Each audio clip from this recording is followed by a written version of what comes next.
Pues buenas tardes a todos. Para que podamos tener bien nuestro tiempo, sin andar corriendo, vamos a iniciar con la mesa 6, que se titulada Resistencias y Resistencias Artísticas en este cuarto coloquio sobre colonialidad y colonialidad. ¿Vale? Y bueno, somos 3 ponentes en la mesa.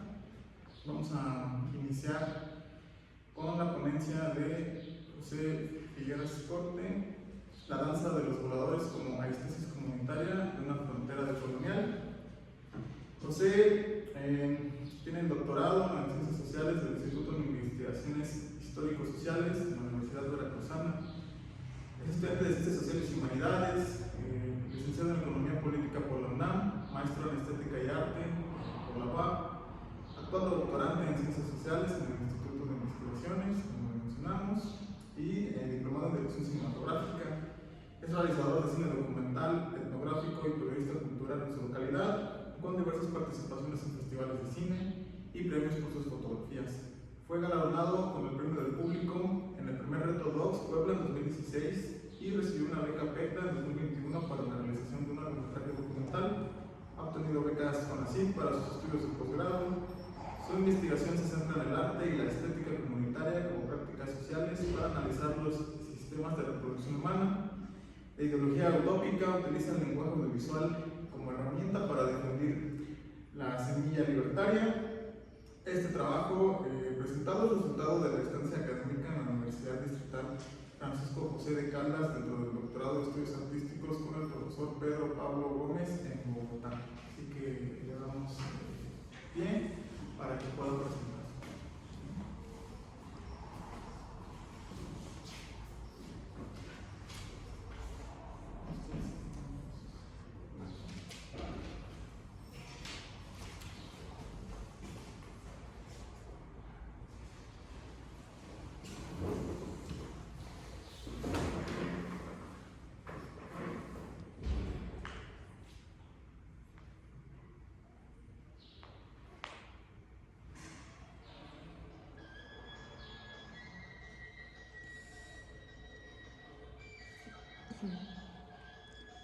Se puede duplicar la pantalla.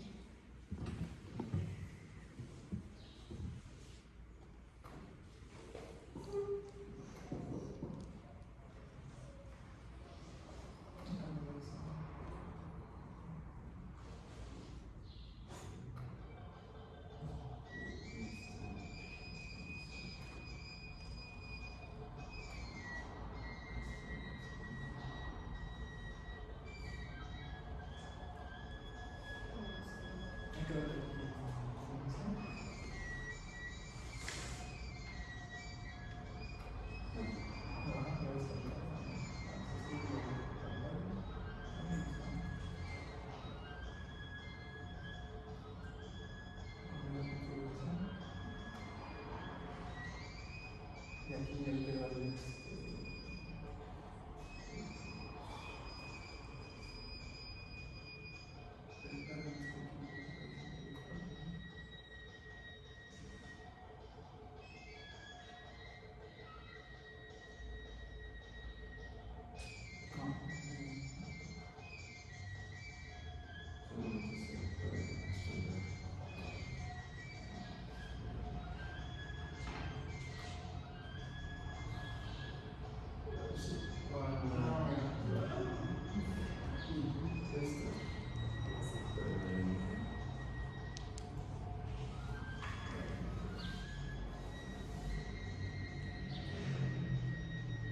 creo que es lo más grande que se puede hacer. Entonces, vamos a comenzar. Gracias por la introducción. Buenas tardes a todos. Voy a ser breve y rápido porque a las 4 hay otra conferencia magistral a la que todos queremos ir. Entonces, comienzo explicándole que esta es una justificación teórica que se ha llegado a través de una investigación práctica.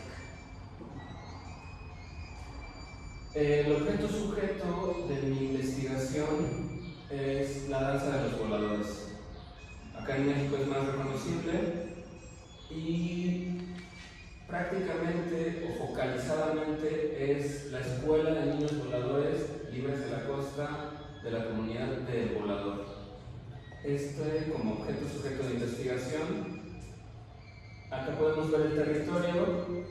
De este lado está Poza Rica, estamos en el estado de Veracruz.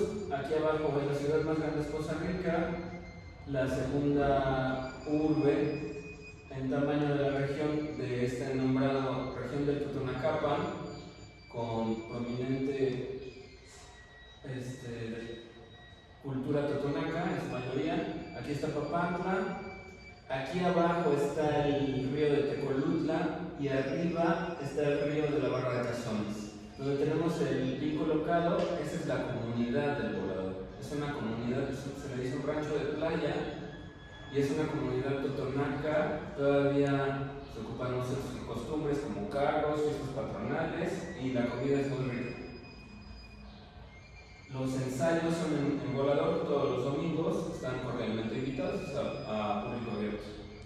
El objetivo de esta investigación, lo voy a ver tal cual, es investigar los procesos de organización simbólico-artísticos a través de los cuales se construyen relaciones sociales de comunalidad mediante la producción y presentación de materialidades para la realización de la ceremonia de la danza de los voladores.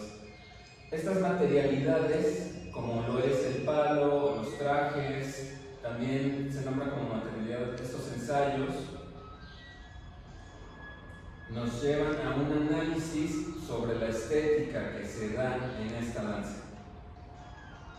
Desde una metodología audiovisual etnográfica, tengo mucho material fotográfico y, como ya lo mencionamos, yo hago video. Uno de los puntos teóricos, antes de empezar con el punto de colonial, es que se toma a la danza de los voladores desde un punto de valor. Yo estudié aquí con el profesor Favelo, estudié economía, entonces es un tema que he recorrido durante todo mi desarrollo académico. Valor simbólico contra el valor económico, el valor de uso contra el valor de cambio. Contra, pues hay una dialéctica, ¿no? Tal vez es muy fuerte poner y decir contra, pero siempre están jugando estos dos valores. El valor de uso de la danza de los voladores es su uso, ¿no? El valor ritual de la danza de los voladores es su uso. En las fiestas patronales se sigue dando, en Volador es el 15 de agosto, y toda esta convivencia que se hace, ¿no? Para también poner un palo volador se hace una organización comunal gigante. Entonces estos se toman como valores de uso rituales. Y el valor de cambio económico, ellos mismos saben que se venden bien. Los voladores de Papantla, que es el apellido, porque hay voladores desde San Luis Potosí hasta Nicaragua, saben que ser volador les da ingresos extras, porque en su mayoría son agricultores, bueno, también pueden trabajar de maestros o de taxistas, pero en su mayoría en Volador son agricultores y pesqueros. Ser volador les da un ingreso extra por presentaciones institucionales, ya sea gobierno o algún privado, también se ha dado, y también les da oportunidad de conocer otras latitudes dentro del país y fuera del país. Esto es un esquema de cómo se ha llegado a la conclusión de que la danza de los voladores funciona como una estesis comunitaria, como una frontera de colonia. Tenemos que comenzar simbólicamente por 1942 con esta globalización colonial, que es también una globalización epistémica. Igualamos las epistemas y se hace la herida colonial dentro de estas naciones colonizadas, bueno, todavía no las naciones, de este territorio colonizado. De ahí partimos, dentro de esta globalización, a una imposición, a una colonialidad del ser, una colonialidad del sentir, desde un punto eurocentrista, ¿no? lo que se siente en el centro se impone a la periferia, ¿no? El sentir. Nombrado como una colonialidad del ser, del sentir. Y esto resulta en una dependencia cultural. El consumo principalmente es del centro hacia la periferia. En su contraparte, ya no me están gustando los versos, en su contraparte, como resistencia, se abre es una opción de colonia. En finales del siglo pasado, con estas nuevas teorías de coloniales y las teorías de la dependencia, aunadas también a la filosofía de la liberación, son teorías para descolonizarlos, para descolonizar las existencias. Entonces, desde estas teorías se abre un abanico de opciones fuera del centro, en las periferias, nombrada como una desobediencia epistémica, desobediencia a los pensamientos que el centro hegemónico impone a la periferia. Una desobediencia epistémica que da resultado, como nos los nombran estos profesores Walter Viñolo y Pedro Pablo Gómez, en una reconstitución. Se habla de reconstituir los conceptos desde la periferia, darles otro significado desde las localidades del territorio. De ahí podemos nombrar una frontera estética de colonial. Ya con este abanico de opciones podemos observar que hay estéticas diferentes, podemos reconocerlas.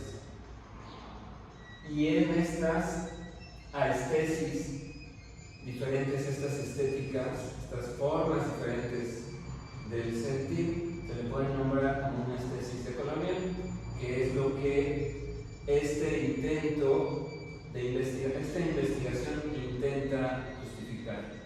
Que la danza de voladores se puede nombrar como una estesis comunitaria. Se pone estesis por esta línea de investigación que renombra los conceptos y se añade comunitario para darle un peso a la misma comunidad. Es un concepto que estoy poniendo en práctica, pero creo que es bastante entendible. Desde nombrándolo como una estética comunitaria y tal vez un poco más abstracto, una estesis comunitaria, siendo varias estéticas, sino que ahora podemos analizar estas estéticas diferentes.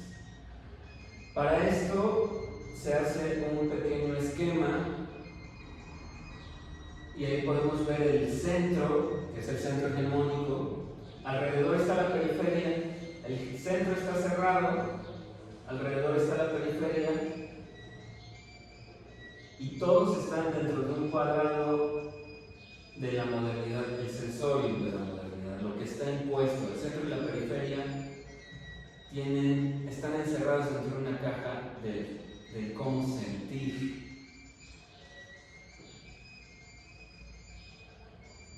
La danza de los voladores se expande dentro de una grieta de la periferia.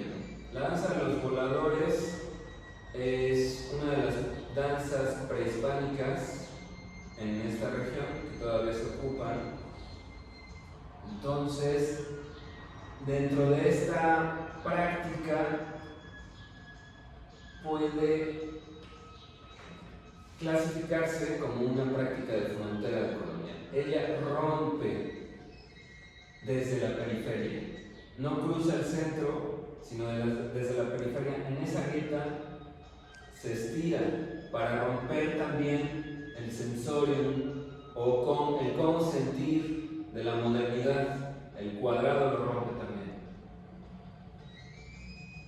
Y esta frontera crea a su vez otras periferias, son otras formas de sentir sin un centro hegemónico que controle a esas otras periferias.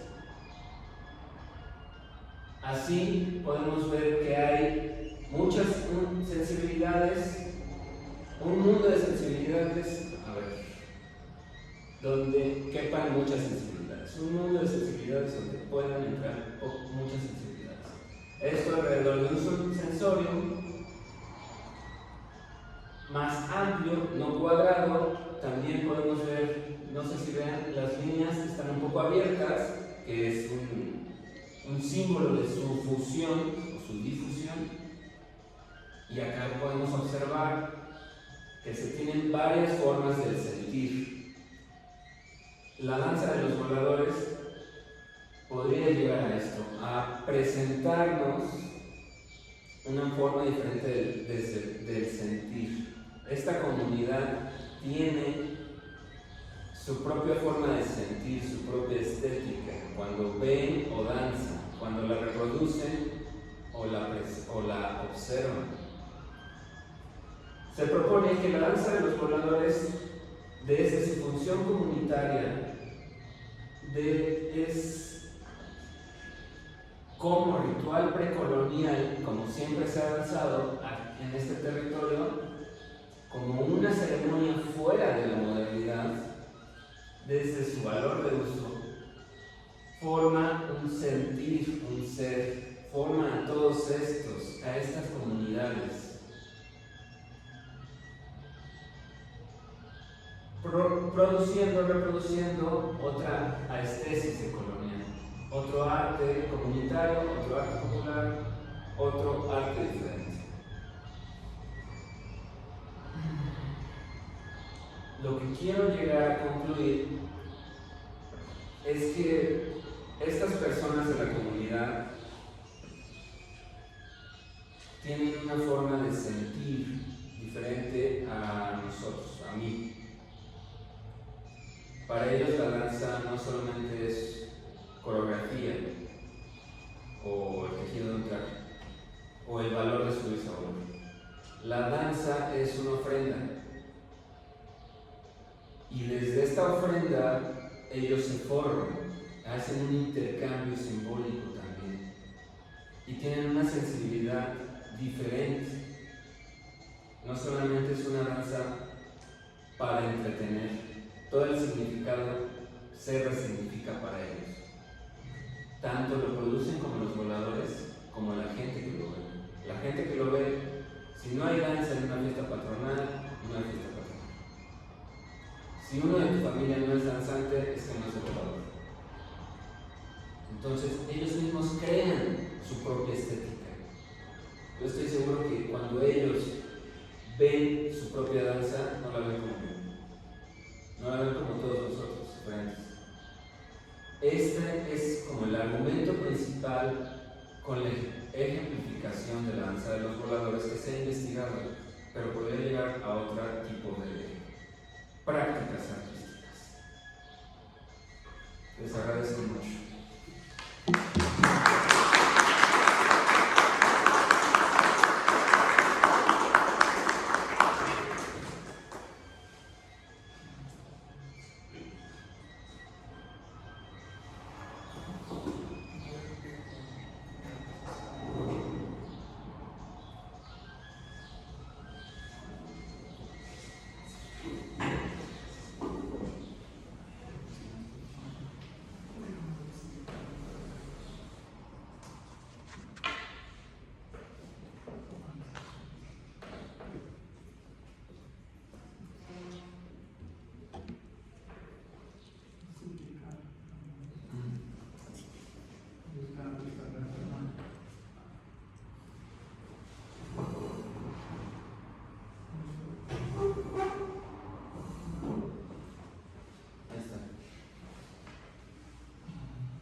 Bueno, pues muchas gracias, José, por tu participación. Luis, buen tiempo, vamos bien. Al final podemos dar paso a algunas preguntas, intervenciones. Vamos a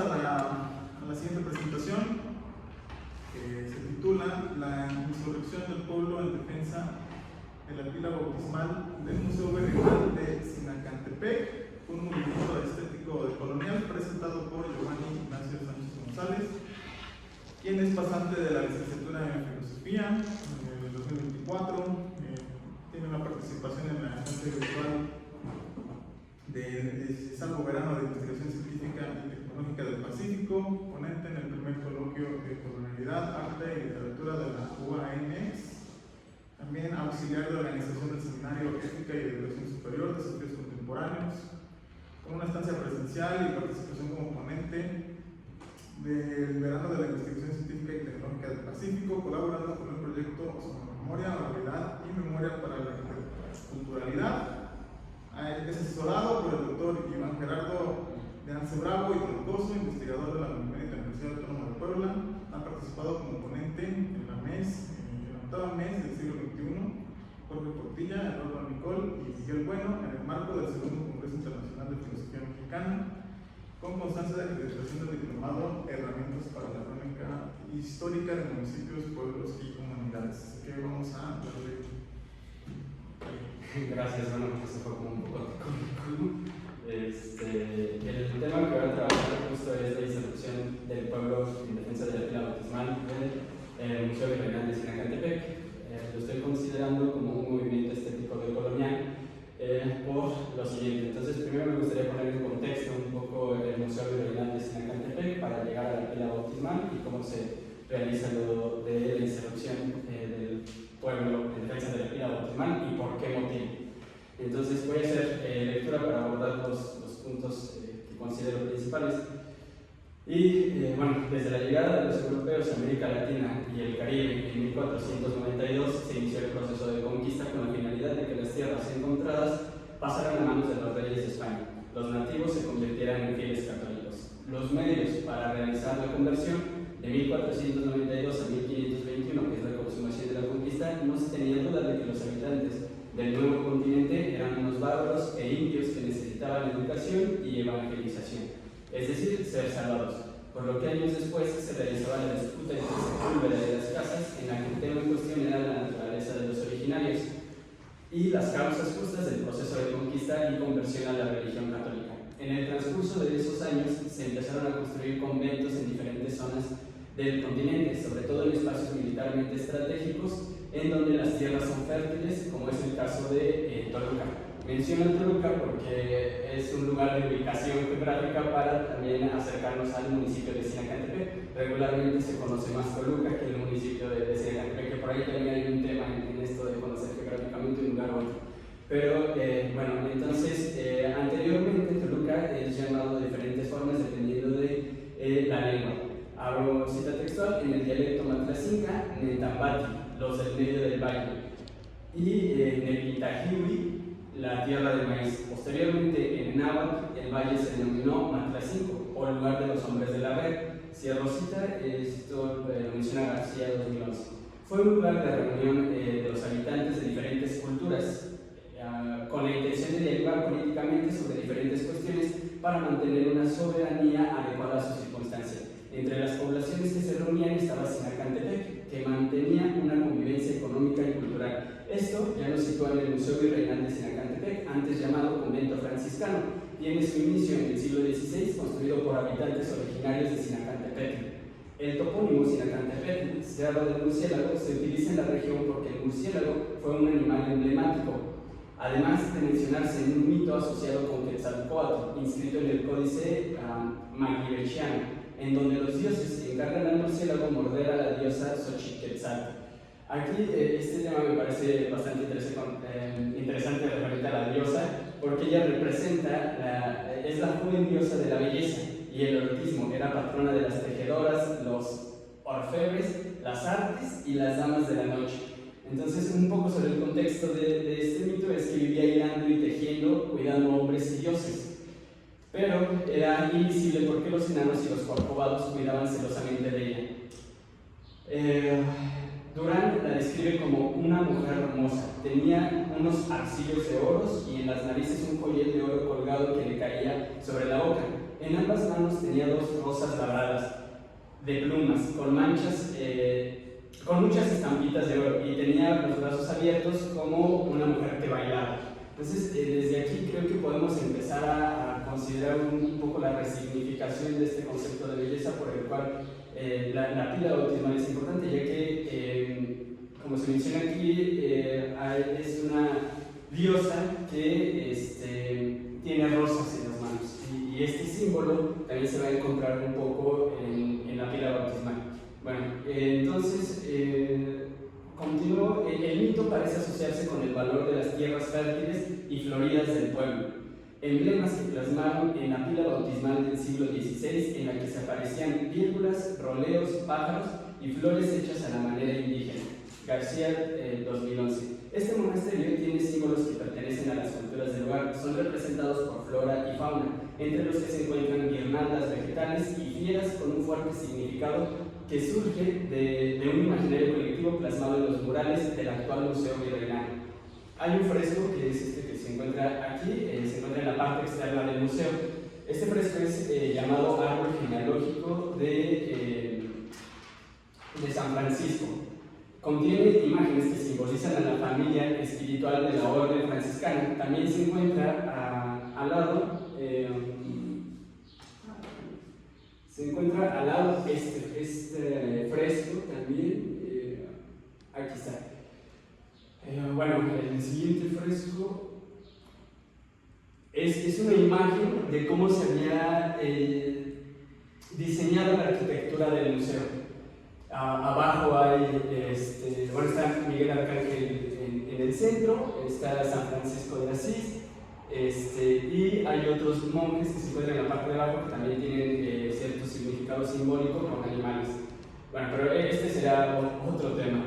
Entonces, la gran estructura arquitectónica manifiesta el arduo trabajo que hicieron los nativos del lugar. Esta es adecuada a espacios para que los monjes tuvieran el sitio para concretar la evangelización. Abraza la investigadora estadounidense Delia Annunziata Cosentino, basándose en el Códice Franciscano fechado en 1569, afirma que la construcción del convento dedicado a San Miguel Arcángel se debió al apoyo de uno de los encomendaderos del lugar, en Maquíbar 2008.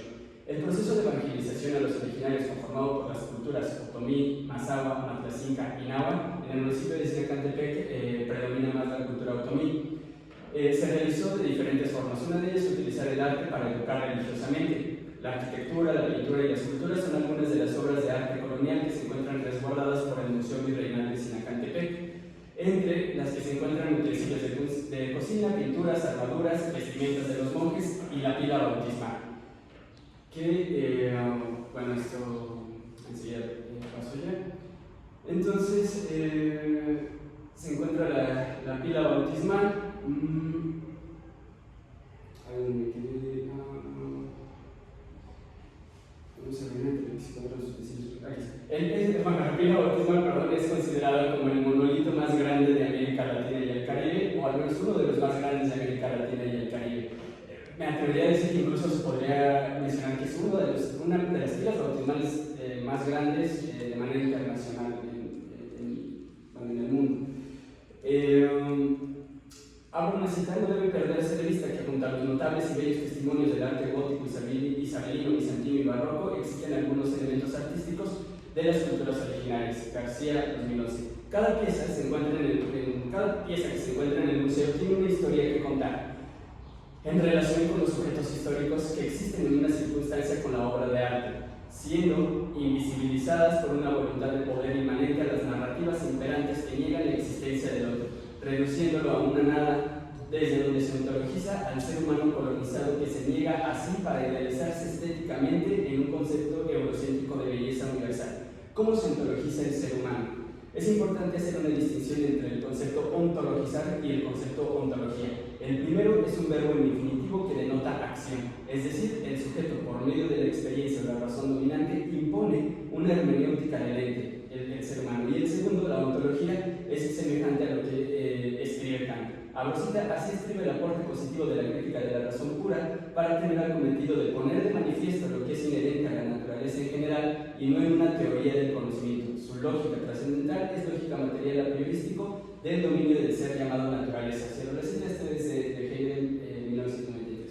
La referencia, La referencia de estos autores muestra a la ontologización del nativo en un lugar de enunciación eurocéntrico, de un ser en el mundo que se comprende desde categorías epistemológicas que no pertenecen al horizonte del nativo. De manera que la hermenéutica realizada del ente es constituida en estructuras coloniales que se encuentran fuera de sí del ser colonizado.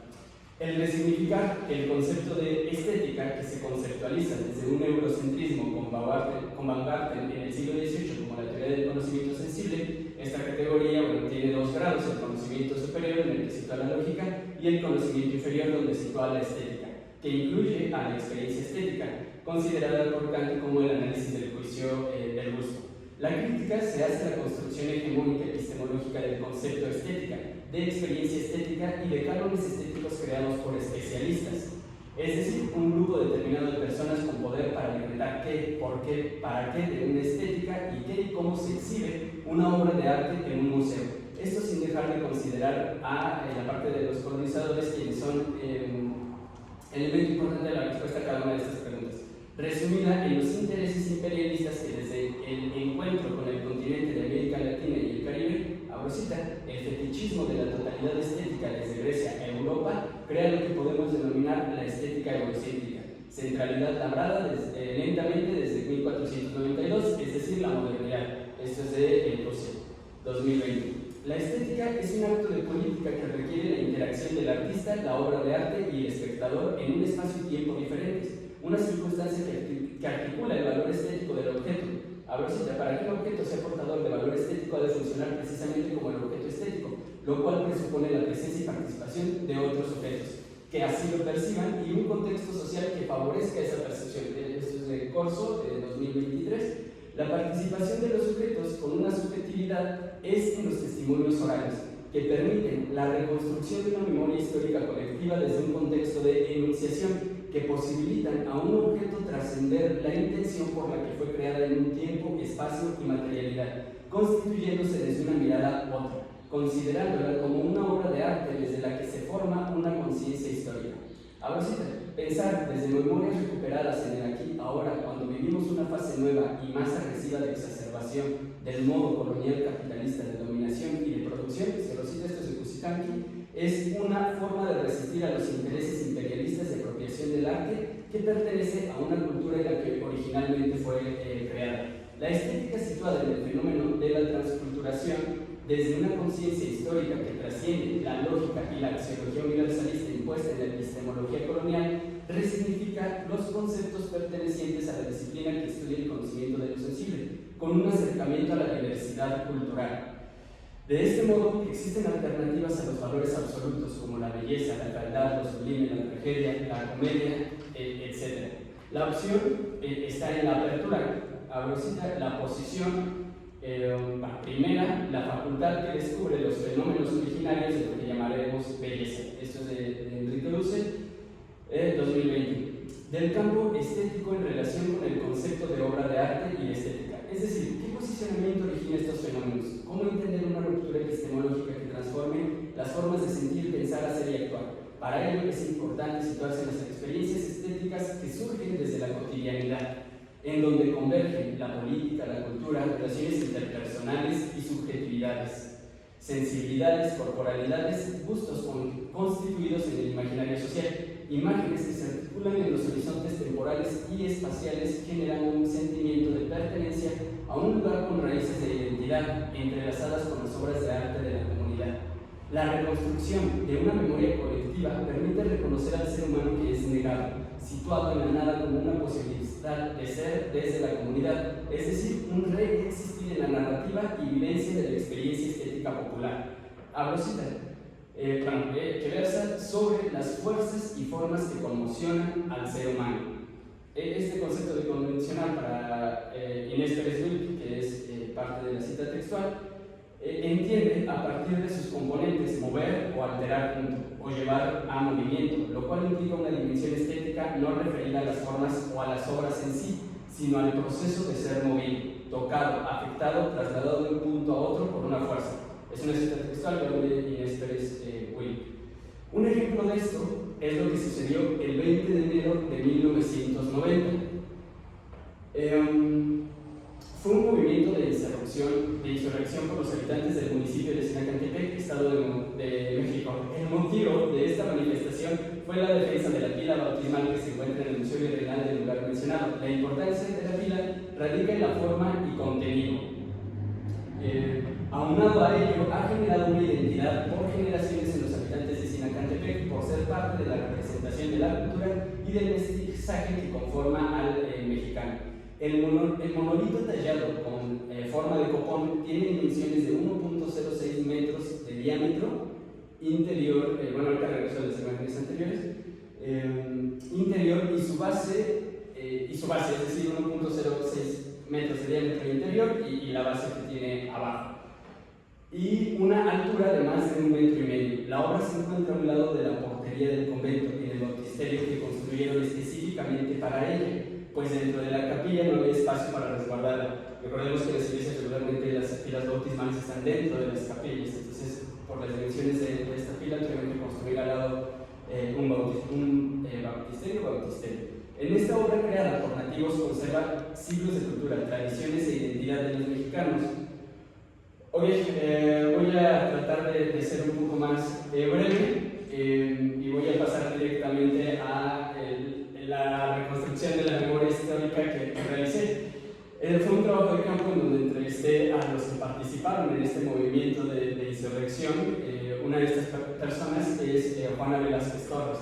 Entonces, ella nos cuenta que el padre o el párroco de la iglesia en ese momento se comunica con ella porque se entera de que la pila bautismal estaba siendo solicitada por el Museo Metropolitano de Arte de Nueva York. ¿Cuáles eran los intereses del Museo de Arte Metropolitano de Nueva York para solicitar la pila bautismal? Bueno, aquí podríamos pensar que se tienen estos intereses sobre el valor de cambio, tal vez, pensando un poco en esto como del turismo, de atraer al turista. Podemos pensar también en los intereses imperialistas hegemónicos de los países de apropiación sobre una obra de arte. ¿Por qué menciono esto? Porque dentro del público, dentro de los asistentes al movimiento de insurrección, se encuentra Francisco Díaz. Esta es una cita textual que aparece en el periódico de El Heraldo de Toluca, conocido habitante y participante en trabajos literarios. Dijo que a los mexicanos les cuesta $1,000 ir a visitar el penacho de Moctezuma, ahora que al mundo le cuesta venir a Sinacantepec a ver esta obra. Entonces, esto es como parte de lo que se dice en el momento en el que se solicita la asistencia del presidente en turno, el director del Instituto Mexiquense de Cultura, que hoy es el Centro Cultural Mexiquense, y la directora del Museo Virreinal. Entonces, aquí hay un tema en donde me parece muy interesante tener en cuenta algo que narra la señora Juana Velázquez Torres, y es lo siguiente, hago una cita textual, dice: miren, el señor presidente municipal, Guillermo Argüelles, hizo un convenio y se quiere llevar la pila bautismal, entonces tenemos que defenderla, vamos a defenderla, como si fuera el familiar más valioso entre nuestra familia. Entonces, justo este concepto de defenderla como el familiar más valioso en nuestra familia permite pensar en una íntesis diferente de esta interacción, de esta relación sujeto-objeto con la obra de arte, incluso resignificar lo que es una obra de arte que se exhibe en un museo, ya no considerarla como solo un objeto clasificado e instrumentalizado de mera exhibición, sino ya una integración con la comunidad. Entonces, la respuesta, porque hace un recorrido por todas las comunidades Juana Velázquez Torres, va tocando las campanas de la iglesia, lo cual no se tiene permitido por una persona ajena, a menos que sea el sacristán de la iglesia. Entonces, va con un anuncio por parte del padre, el padre hace llamadas a las iglesias en donde se le tiene que autorizar o comunicarse con los sacristanes para que las señoras, si no están, puedan subir y tocar las campanas. Entonces, en el momento que se hace que se enuncia esta forma de defender a la pila bautismal, la comunidad responde asertivamente. Le contestan: sí, maestra, vamos a defenderla, ¿no? En voz que es lo que nos narra la señora Juana Velázquez Torres. Voy tratando de cerrar para no detenerme más. La conmoción narrada desde el otro deje un movimiento en la obra de arte constituida en los valores estéticos decoloniales, reintegrando el arte, cultura, política, filosofía y estética en un significado de belleza que trasciende el sistema hegemónico del mercado capitalista, reencontrando, reviviendo y visibilizando epistemologías otras que abren brechas a la punitiva imponencia de un ideal estético, que por medio de la analéctica surja el ser de esa nada a la que fue obligado a estar, complejizarse en esa estructura de tejidos como soporte de diferentes saberes en diversos lugares. Y bueno, siguiendo con esto, en la pila bautismal se nota la transculturación, muestra de la resistencia de los pueblos originarios a través de los símbolos representativos de formas de vida, de creencias, hábitos, costumbres, cosmovisiones propias, combinadas en imaginarios orquestados en símbolos que se materializan en la creación de una obra de arte, como la mencionada, movimiento mediante el cual la decolonialidad ha sido una ruptura epistemológica presente en la vitalidad de las relaciones subjetivas originadas en la cotidianidad.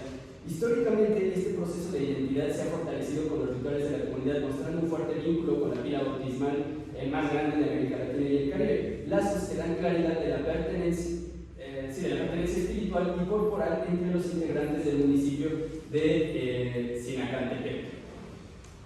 El significado y los símbolos representados en la obra material sagrada son principios hermenéuticos de la afinidad y sensibilidad enraizada en las creencias del pueblo. Testimonios orales de personas que participaron en este proceso de resistencia narran lo sucedido, abriendo una brecha de reexistencia en la unión y fortaleza del sentimiento de identidad, apertura que origina una liberación estética, negando la negación imperativa de los colonizadores, afirmándose, si se quiere, en una nada como posibilidad de ser, resignificando el imaginario mediante la metáfora como un movimiento de creación decolonial simbólica que permite entender categorías diversas de inclusión en la estética y la teoría del arte, situándose en experiencias estéticas populares comunes en la subalternidad de los movimientos estéticos decoloniales. Bueno, con eso cierro y me parece importante también mencionar que la pila bautismal tiene una inscripción en náhuatl, la cual se traduce, si me permiten, nada más para no tomar más tiempo, de la siguiente manera. Bueno, pensé que había tomado una fotografía en donde se viera la inscripción un poco más clara, pero viene alrededor exactamente. Y se traduce: en el año del Señor 1581, esta pila bautismal y también el baptisterio se hizo de acuerdo con el deseo del muy reverendo guardián Fray Martín de Aguirre en el pueblo de Sinacantepec. Esta es la traducción, como Juan de Reyes 1968, como se citó en Marquíbar en 2008. Entonces, aquí lo que pongo en cuestión o para reflexión es no ver al objeto en sí como obra de arte, sino en este movimiento que se tiene por parte de las experiencias estéticas populares desde una conmoción, tratar de mirar valores estéticos no hegemónicos, sino diferentes, desde otros lugares de enunciación, como es el caso de este movimiento de insurrección. Me parece también prudente ahondar todavía más en los intereses que tiene el Museo Metropolitano de Arte de Nueva York, porque la intención era hacer un recorrido por París y toda la Unión Americana. Y bueno, entonces aquí me parece que la conciencia histórica del pueblo se muestra muy arraigada en los habitantes y defienden a manera que se quede en el Museo de Sinacantepec. Bueno, con esto cierro para...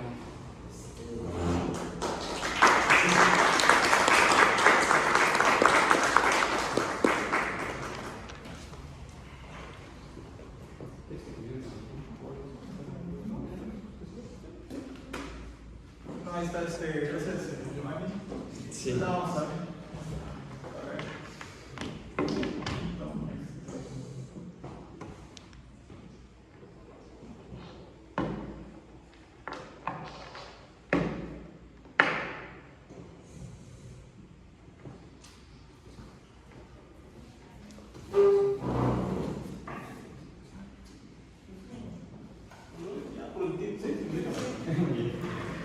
Bueno, voy a tratar de ser breve, ¿vale? Ya nos queda poco tiempo. Yo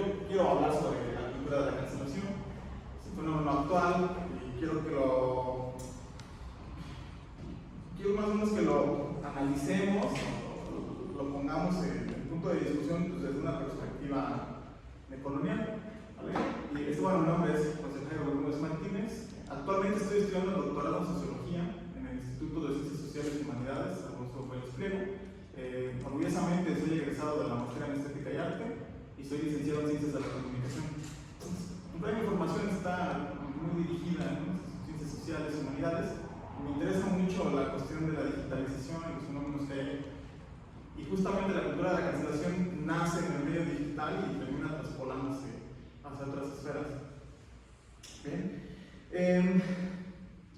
La pregunta que guía pues esta investigación pues es directa y es provocadora. Y es esta: la cultura de la cancelación representa una forma legítima de resistencia contra estructuras de opresión, o estamos frente a una nueva forma de colonialidad simbólica mediada por los discursos progresistas, ¿no? Y creo que es válido que vayamos enfatizando que este fenómeno tiene dos caras de una misma moneda, ¿no? Y hay que empezar a tratar de hacerlas visibles. Y bueno, ¿qué es la cultura de la cancelación? Pues puede entenderse como un movimiento de las aplicaciones y servicios digitales. Nace como una forma de denuncia, visibilización y castigo, especialmente frente a figuras públicas o instituciones percibidas como ofensivas o inmorales, pero rápidamente se convierte en tribunal simbólico donde no hay defensa posible, donde el juicio es colectivo y la sentencia inmediata. Boicot, pérdida de legitimidad y destierro cultural son algunas de las consecuencias que ejerce este fenómeno sobre quienes impacta de manera directa. Lo interesante es observar cómo esta práctica, que aparenta emancipar, reproduce lógicas propias de la modernidad o colonialidad. Enrique Dussel habla del esteticismo, el proceso por el cual la modernidad impone su idea de lo bello y lo válido, destruyendo otras estéticas. Cancelar, en este sentido, es borrar, invisibilizar, tal como lo hicieron los imperios coloniales con las culturas originarias. La cancelación repite esas mismas lógicas, aunque desde un nuevo lugar. Ya no es el imperio, ahora es un colectivo indignado.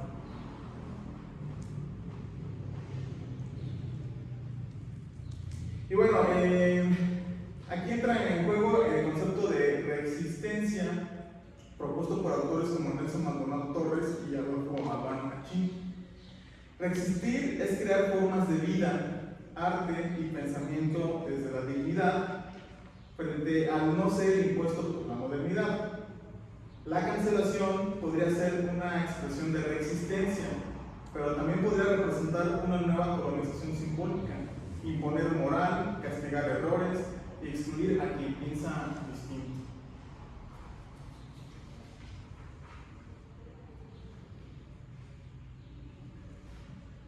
Alfonso Bohaven advierte que hoy las guerras se libran con imágenes. Cancelar es también una forma de iconoclastia. Destruir lo que no se ajusta a un nuevo canon ético o estético. Pero, ¿quién decide ese canon? ¿Qué pasa cuando las imágenes que se destruyen responden a historias complejas, ambiguas o incluso incómodas? Lo de Bohaven es muy interesante porque, si bien él establece el concepto de contraimagen, él habla del cine latinoamericano de los años 60, este cine que nace como forma de crítica, de respuesta ante imposiciones políticas, sociales. Pero la cuestión con Bohaven es que habla de la respuesta de un medio privilegiado como es la cinematografía, ¿vale? La cinematografía es uno de los medios masivos de comunicación a la cual muy pocos tienen acceso. Es muy difícil que alguien sin recursos, sin cámaras, sin toda la indumentaria que necesita la cinematografía pueda hacer contraimágenes. Por eso hablamos un poco de que las contraimágenes que propone Bohaven son en cierta medida un poco elitistas, porque es desde el propio medio donde se critica a los demás medios, ¿no? Lo interesante es que ahora las contraimágenes, o el crearlas, o el producirlas, pues ya está a la mano de todos. Todos tenemos acceso a aplicaciones y servicios digitales, dispositivos tecnológicos desde los cuales podemos crear, apropiar o producir imágenes con distintos fines y con distintos sentidos. ¿Vale? Y bueno, en este punto vamos a abordar la teoría de Joaquín Barrientos sobre el Global Art, que nos permite ver cómo la lógica colonial no desaparece, sino que se transforma. La inclusión que aparenta corregir el eurocentrismo en realidad refuerza nuevas jerarquías. La cultura de la cancelación, con su poder para determinar quién queda dentro o fuera del campo simbólico, se comporta como esa nueva matriz de poder. Y en ese sentido, las instituciones como los museos, son guardianes del canon, ahora parecen ceder ante las demandas progresistas, pero lo hacen estratégicamente, como dice Canguilini. Han reciclado su poder. Lo vemos en la industria cultural, en el arte, en el entretenimiento. La cancelación se convierte así en una nueva vanguardia, en moral institucionalizada. El caso, por ejemplo, de Yalitza Aparicio lo ejemplifica bien. Su ascenso simbólico está atravesado por una racialización mediática. Su figura se convierte en ícono de lo indígena visible, pero no necesariamente en sujeto político con agencia real. La vemos, sí, pero no en igualdad de condiciones. Y bueno, quiero hablar de 3 casos específicos y para que veamos cómo la cancelación no es una cosa completamente ajena. Es más, yo podría decirles que todos aquí somos susceptibles de ser cancelados, ¿vale? Por ejemplo, el caso de Pedro Salmerón en la esfera política, Tenoch Huerta en la esfera artística y que en paz descanse, ya lo hizo Iván Ruiz en la esfera académica. Ni siquiera, no hay ninguna esfera en la que la cancelación no podemos hablar, porque sí que es algo que únicamente le pasa a artistas de Hollywood. La verdad es que todos somos susceptibles de serlo. Salmerón fue señalado por denuncias anónimas de acoso sexual cuando se le nombró embajador de México en Panamá. Antes del nombramiento, nunca nadie lo había denunciado. Fueron denuncias anónimas, por cierto. ¿Vale? Tenoch Huerta fue acusado por su expareja, la saxofonista y política Elena Ríos, por conductas sexuales no consensuadas 10 años antes. O sea, tuvo 10 años para denunciarlo y lo denuncia cuando Tenoch Huerta está triunfando en Marvel Studios y cuando la está rompiendo, ¿no? Es cuando llegan casualmente las denuncias. Iván Ruiz fue destituido de su cargo como director del Instituto de Investigaciones Estéticas de la UNAM por decir en un programa de radio, cito, el feminicidio es un acto de amor. ¿Vale? O sea, ese comentario en la radio le valió para ser destituido. ¿Por qué? Pues porque hubo quejas de grupos o de minorías que se sintieron perjudicadas. ¿Vale? Pero en todos los casos, la cancelación precedió al debido proceso. Se retiró el apoyo, se eliminó presencia pública, se cortaron vínculos, el castigo fue inmediato y en muchos casos irreversible. A día de hoy, Pedro Salmerón contrademandó a esas personas que lo acusaron a través de Twitter. No hubo ninguna de las denuncias contra él, pero él sí está procediendo contra sus acusantes. Lo de Tenoch Huerta, hasta un año después le dieron derecho de réplica. Un año se lo tuvo que pasar ahí, ¿no? Aguantando y soportando las críticas, y bueno, ya sabemos que Elena Ríos ahorita es política, ¿no? Parece más bien que lo que hay ahí son relaciones de poder. Y Iván Ruiz lamentablemente falleció, pero el comentario le valió su destitución del cargo, ¿no? O sea, habría que analizarlo. Y todavía lo podemos dividir en cuestiones de género, porque la mayoría de cancelados son hombres. 90-95% de los casos son hombres. Hay muy pocos casos de mujeres. En México, pues ya sabemos, hay dos muy populares. Ángela Aguilar, pues todo el tiempo la están funando, cancelando, ¿no? Habría que preguntarnos una con Gloria Trevi, ¿no? Algunos los cancelamos, otros los perdonan. ¿Bajo qué criterios? ¿No? La cosa no es tan pareja. ¿Vale? Bueno, para ir cerrando, hoy el error se vive como pecado. No hay espacio para la contradicción, para la ambigüedad, para el aprendizaje. La cultura de la cancelación funciona como justicia sumaria, sin defensa ni contexto. Se impone una moral progresista, aunque nació de la lucha por la equidad, a veces excluye con la misma fuerza aquella a la que se opone. Por eso necesitamos preguntarnos, ¿qué tipo de justicia cultural y social queremos? ¿Una que repare o una que borre? ¿Una que escuche o una que silencie? El disenso es parte esencial de toda democracia y sin disenso lo que queda es dogma. Autores como Minolo, Fabio Corso, Dussel y Barrientos nos advierten: la colonialidad no muere, se recicla. Puede hablar en nombre de la diversidad, de la equidad, de la corrección política. La cultura de la cancelación, si no se revisa críticamente, puede ser usada como los mismos sistemas que dice combatir. Para cerrar, cancelar no es sinónimo de justicia. Si queremos construir un mundo más justo, diverso y decolonial, necesitamos formas de diálogo, no de linchamiento, de reapropiación, no de borramiento, de transformación, no de venganza. ¿Vale? Y bueno, ahí están nuestras redes.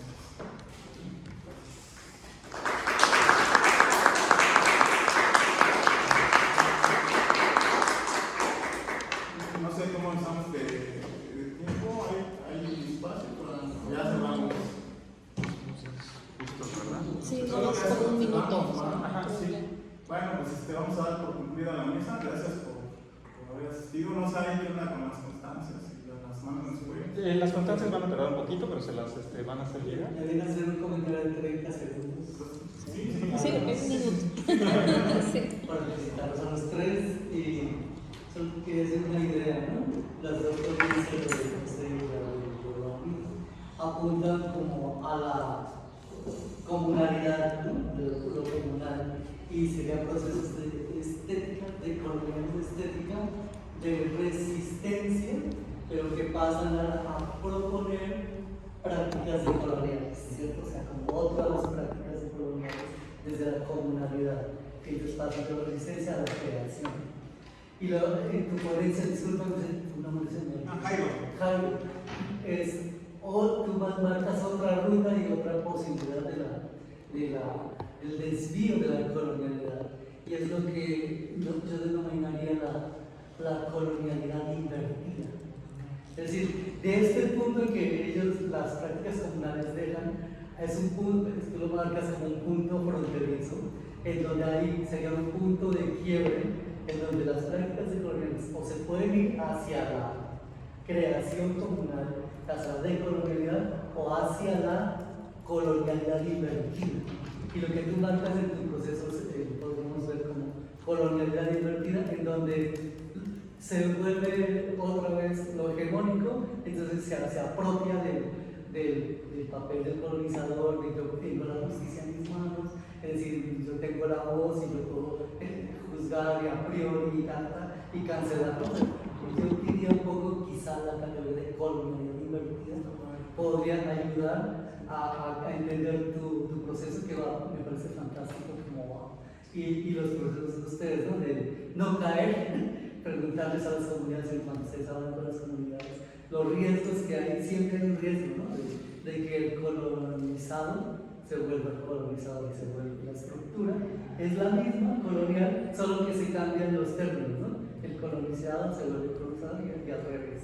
Eso es lo que Hegel llama la estructura de la huella, que también es la estructura, Hegel y la estructura colonial. Eso, y felicitaciones para que vamos a Gracias. un aplauso.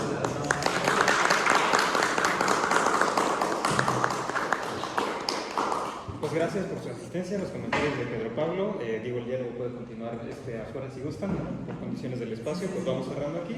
Pero muchísimas gracias por su asistencia, y pueden pasar también, si gustan, a la coordinación a consultar los libros de la colección La Fuente, por si gustan hacer alguna compra. Hay ahorita precios especiales.